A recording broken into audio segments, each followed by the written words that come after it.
Hey, True Believers, Englentine here with a final chapter, the number one reason comic book fans on Twitter and digital media, so forth, with social media, really do suck. Alrighty, and this one kind of hits home because I'm one of the first four members of what's called OGCG, and we were called gatekeepers constantly. Yeah, this one is comic book readers suck because they're gatekeepers. Alrighty, cool. You know what? After the video, I had a few more things to say, so I think I had like 5 minutes of me just ranting. So by all means, stick to the end on this one. Good things happen. So sit back, relax. Let's get this party started. All right, let's continue on to the number one problem. The number one reason why you suck because you're a comic book fan is gatekeeping. Oh, Comics Gate again. Well, let's see. Marvel has created timeless classics, as has DC. A true fan of comics shares their love of the medium by helping new fans find books and sharing their favorites. Read Venditti's Hawkman and read Venditti, the Exo Manowar. There are so many ways that veteran fans can help newcomers, but some choose to make things harder for them. They hold back knowledge and mock people for their interests. Who does this?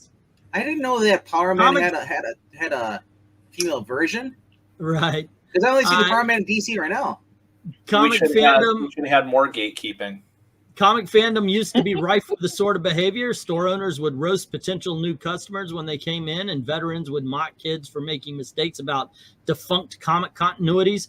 Some fans seem to think this is natural, but it's toxic. It hurts the fandom. Some newer fans would rather leave the hobby than be mocked and belittled. Making fun of people who want to learn makes no sense, and there's always someone smarter with a deeper understanding of comics lore. No one wins when the comic fans try to crowd out the new blood. Who does this? I have, beyond the freaking Simpsons, the comic book guy, have you ever heard somebody doing this in Marvel? No, there's a guy shop. He's like, I want to make money. I did that week. A girl entered with her brother in the store who I buy my comics, and I give to her 2 Princess magazine, a fantasy book. I give it to her, and the boy, he brought a Flash comic, I believe. He's 15, she was 7. But who mocks a kid who go to the comic book shop want to buy something? Yeah, I don't get it. I've never seen that. No, it's not the kids being mocked. It's jackasses like this author that get mocked when they come into the comic book shop. And honestly, now I'm at the point where we should, if we gatekeeped the way that this guy is claiming the toxic fans did, the industry would be in a hell of a lot better spot because all these lunatics would be out of the industry. And as Ash says, no one's done more gatekeeping than the idiots in support of the milkshake picture. The real gatekeepers are the people on his side.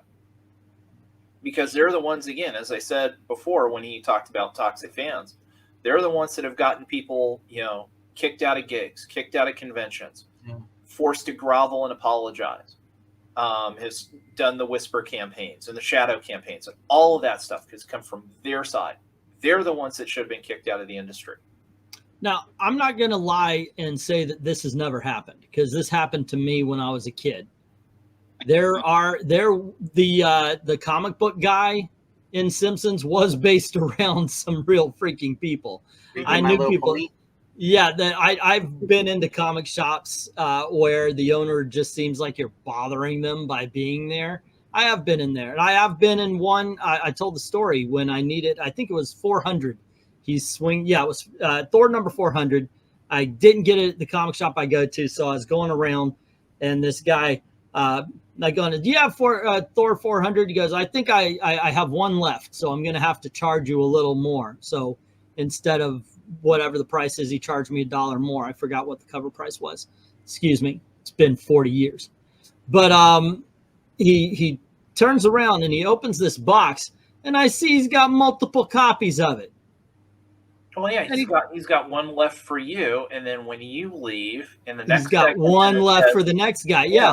And so I'm like, son of a bitch, just take it. And I never went into that comic shop again. So I do know that kind of thing happens. I remember my first trip. I actually remember my first trip to a comic shop. It was called Enterprise 1701. And I was kind of surprised at these guys because they were looking up at a model that was hanging of the Starship Enterprise. And they were looking up and going, haha, look over here. You know, Scotty's going to be mad about that. They got that in the wrong place. Ha, ha, ha, ha, ha, ha.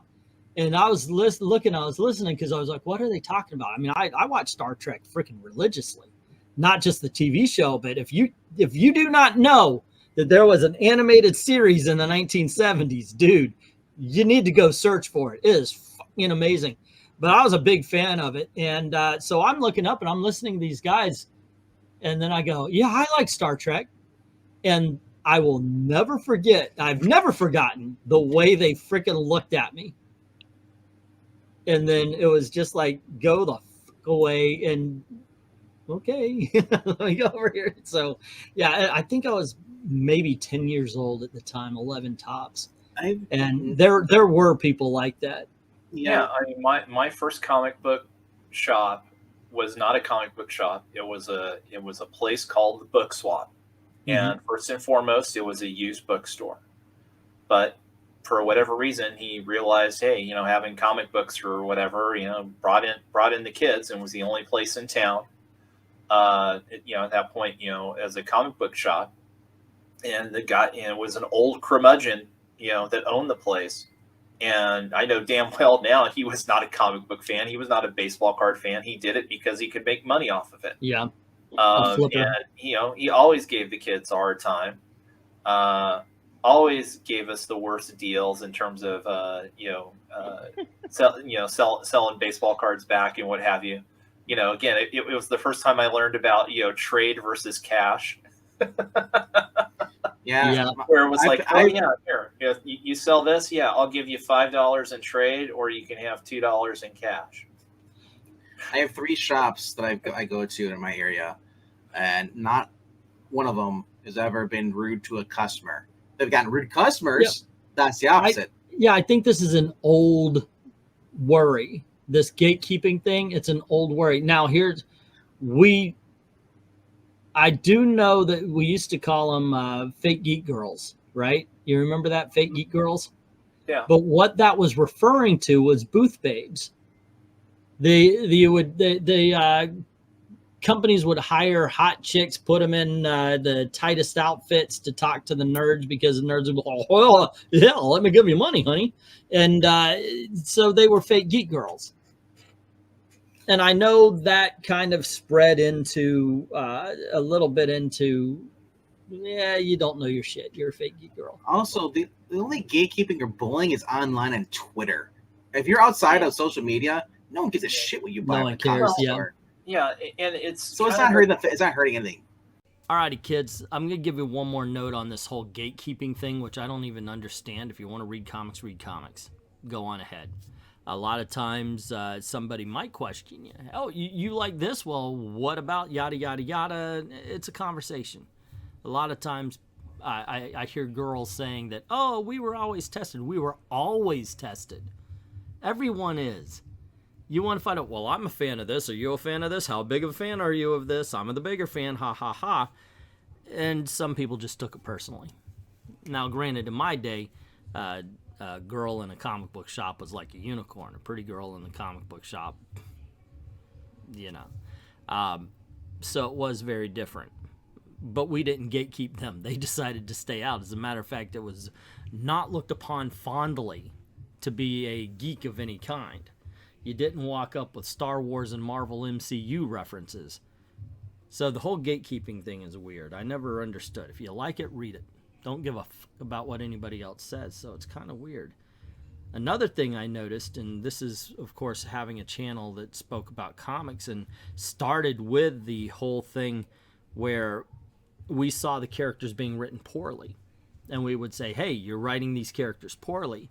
And we would be blackballed by the comic book industry. We would be called ists and isms and all sorts of things rather than being heard and being listened to.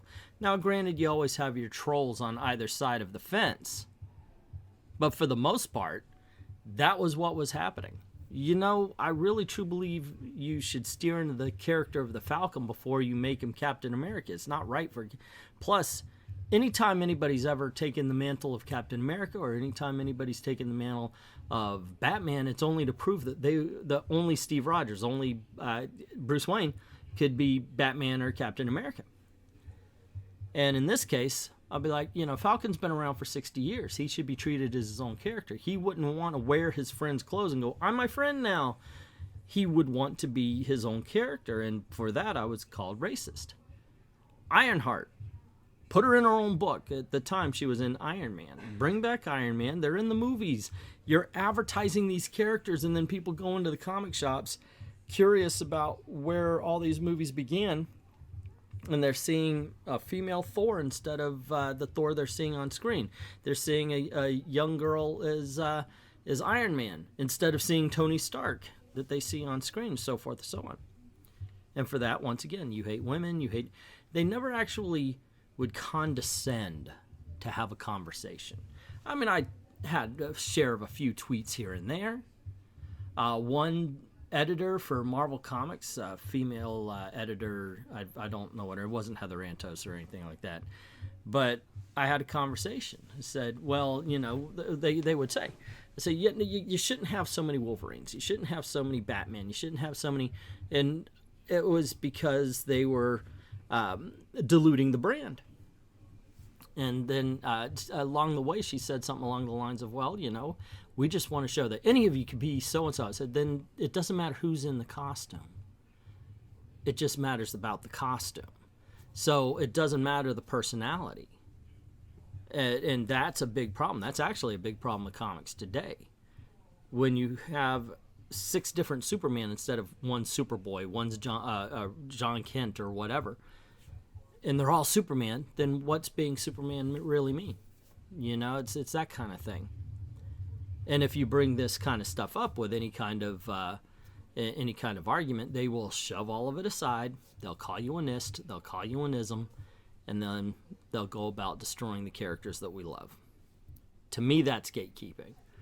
The editors, the people that write and draw the comic books these days, they are the true gatekeeper.